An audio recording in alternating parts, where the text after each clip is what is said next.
ფილმებში რომ მინახავს ხოლმე, თქვათ მეუღლე რომ ცოლი რო ქმარს ამცნობს რომ ფეხბურთი მედალი და შვილს ელოდები.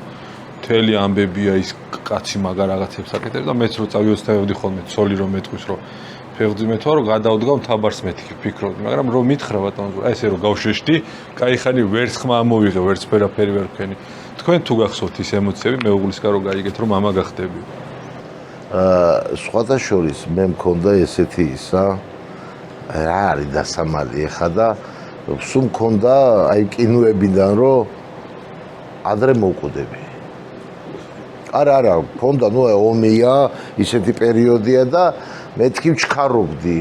ნუ ვინც სტუდენტობის დროს რაღაცა სიმპათიები ქონდა, არავინ არ გამომყვა, რა ვიცი, რაღაც დამიწყდეს რა.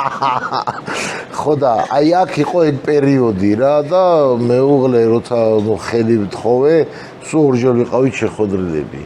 და ნუ ქონდა რაღაც ესე სიმპათია რა თქმა უნდა და იმიტომ რომ სულ მინდოდა რომ არ წავსულიყავი ამ ქვეყნიდან მალე. ნუ არ წავიდა ერთმა დამტოვა იყავი საქმე აკეთეო და იყო ეგეთი მომენტი რომ აი მეთქი დედა ჩემი დაუტოვო ვიღაც თაომარი რომელსაც მე მიხედავს და ისა და აი მიხედავში ავედი 1 2 3 4